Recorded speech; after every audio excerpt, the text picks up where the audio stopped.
ඔක්කොම ඉතින් පිළිවෙලකට වෙනවනේ. අනිවාර්යයෙන් යන බව දන්නවා වට්ටු.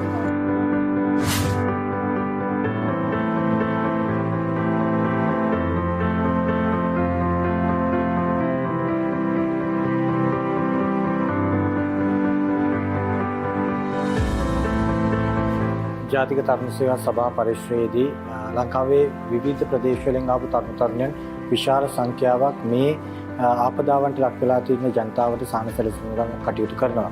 ජාතික තරුණ සේවා සභාව විසින් මේ ලබා ගන්නා සියලුම භාණ්ඩ අපි ලබා දෙන්නේ ආපදා සාහන සේවා මධ්‍යස්ථානයේ එන ලිඛිත ඉල්ලීම් වලට. ආරක්ෂක අමාත්‍යාංශයේ අධීක්ෂණය යටතේ. ඉතින් මේවා නිවැරදි තැන්වලට රජයේ යාන්ත්‍රණය යටතේ බෙදෙනවා කියන එක පිළිබඳව සහතිකයක් දෙන්න අපිට පුළුවන්. රටක් විදිහට ගත්තොත් එහෙම අපි විශාල ආපදාවන් ගණනාවකට මුහුණ දුන් රටක්. හැබැයි ඒ ආපදාවන් සෑම එකකදීම අපේ රටේ මිනිස්සු ඉතාම වේගෙන් එකතු වෙනවා. එකතු වෙලා වැඩ කටයුතු කරලා ඒ ආපදාවන් වලින් ජනතාව මුදවා ගැනීමට යථා තත්ත්වයට රට අත්කර දෙන්නට ඒ තත්ත්වයට පත් කරන්නට මහන්සි වෙලා වැඩ කරා. තරුණ සේවා සභාවට ස්වේච්ඡාවෙන් එන දහස් සංඛ්‍යාත තරුණ තරුණියන් සහ පරිත්‍යාග කෝටි ගණනින් ලබා දෙන ජනතාව විසින් මේවට කියන්නේ මේ අභියෝගයත් නිවැරදිව කළමනාකරණය කරලා ඉතා ඉක්මනින් ජන ජීවිතය යථා තත්ත්වයට පත් කරන්න ඕන සූදානම් කියලා. මේ රටේ ඉන්න ජනතාව අපිට විශාල වශයෙන් බඩු භාණ්ඩ මෙතනට ගෙනත් දුන්නා.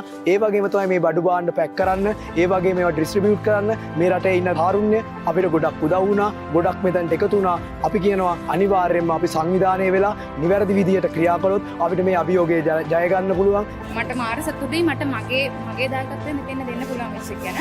ඒ වගේම තරුණ තරුණයෝ එකතු වෙලා අපි මේ කරපු මේ ජයග්‍රහණය ඇත්තටම මට මාර සතුටක්.